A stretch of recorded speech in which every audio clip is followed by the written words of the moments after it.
Well, hello. Hey, it's another live Real Estate Jerky.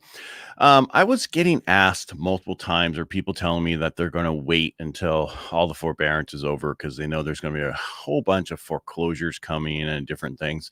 And I decided I wanted to do a live about what's going to happen once the forbearance situation is over. And so that's what today's show is about. Is 4 reasons why the end of forbearance will not lead to a wave of foreclosures. And this is huge because everybody's thinking that there's going to be a lot of foreclosures coming from the forbearance, and we don't see that happening. And so this is my 4 reasons, and let's get started, get this over so you guys can go do other things today. I'm gonna make the screen a little bit bigger and me a little bit smaller because the words get a little bit smaller. All right. So our first reason, there are fewer homeowners in trouble this time. And what I mean by that is in 2008, you basically 9.3 million households lost their home to foreclosure, short sale, all because of, or they just gave it back to the bank because of what was going on during the financial crisis of 2008 and on. We don't have that same situation now. If you look at the numbers we're talking about, the stay-at-home orders came in last year. Everybody thought that 30% of all mortgages would go in forbearance, and then that would cause major foreclosures. Actually, only 8.5% actually did. And then that actual number is only down to 3.5%. So that's hardly anything close to what we thought was going to happen. So with knowing this information at 3.5, so we wanted to know how much, so of that percentage that's still in at 3.5%, that's only 1.86 million homeowners currently in forbearance. 87% of them have at least 10% equity. And what that means is, and you can read on the screen as I'm doing, but basically that means they could sell it and still have a profit and move away and not lose anything. The remaining 13% that don't have an option to sell is only basically 241,000 mortgages, or we can round it up 242,000 mortgages, which sounds like a lot of mortgages. But if you look at what happened in the last 3 years about the amount of mortgages that went in foreclosure, you'll be surprised. Here's your numbers. So the annual foreclosure numbers over the past 3 years leading up to pandemic, 2017 had 314,000. So there's more in 2017 than all of what's going to happen with the forbearance. 2018, more. 2019, more. So the issue here is we're not going to see the foreclosures we're going to see some, but we're not going to see this huge amount that people think is coming. So if you think that you want to wait to buy a home because you're going to take advantage of the foreclosures coming, I think you need to think again. And even with if you look back in 2008, we had a 9-month supply of inventory.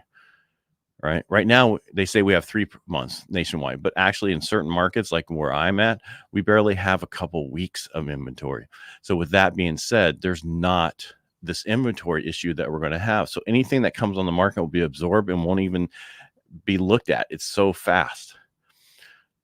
And also right now if you look at what the government's doing is, even last Friday, they put a release saying that they're going to do everything possible to keep these people in their homes.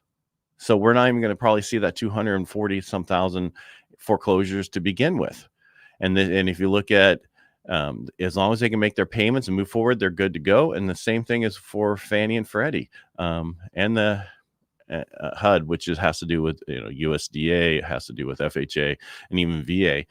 Provide with roughly 25 reduction in the borrower's monthly principal interest payments. So they're trying to make everything work out here so we don't run into these issues and have these foreclosures.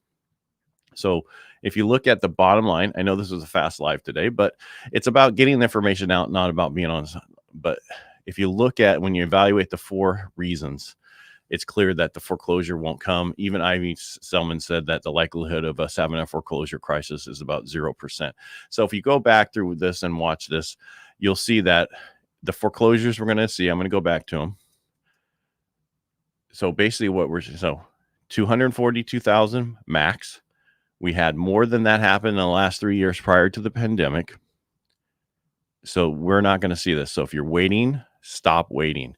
Get out there, start looking, Don't think the market's going to drop. It's not going to drop. Rates will continue to go up. So all I have to say is a lot of people keep coming to me and say, I want to wait because I know they're going to be a bunch of foreclosures coming. There are not going to be a bunch of foreclosures coming. There's going to be a drop in the bucket with foreclosures. So keep. And also a lot of people told me, even when talking about the radio show, how people are thinking I'm going to wait till, winter time to keep looking, and I'm going to wait till then. That's fine. Let them wait. You keep looking. You keep in the business. Get it now. Stop waiting. Just keep working on it. You will get into the home you want. It will happen. We'll get more inventory, not major amount of inventory, but we'll get more people who are looking to sell their homes. And also with the news, they've been saying lately that we're seeing a slowdown in the housing. We're not seeing a slowdown. What we're having is less inventory that was out there last year at this time. Last year at this time, nobody wanted to sell their house because we were in true pandemic, and it was so difficult to actually buy a house. You had to mask up, clean up, all that stuff. Now it's so much easier. But there's less inventory, and a lot of people have been moving into the second home market and buying other stuff elsewhere. But bottom line here today was about whether or not we're going to see foreclosures from the pandemic, from the forbearance. We're not. So I want to thank you for spending your time with me today. And if you have any questions or have anything else, reach out to me, direct message me, and I'll answer them. Have a great day.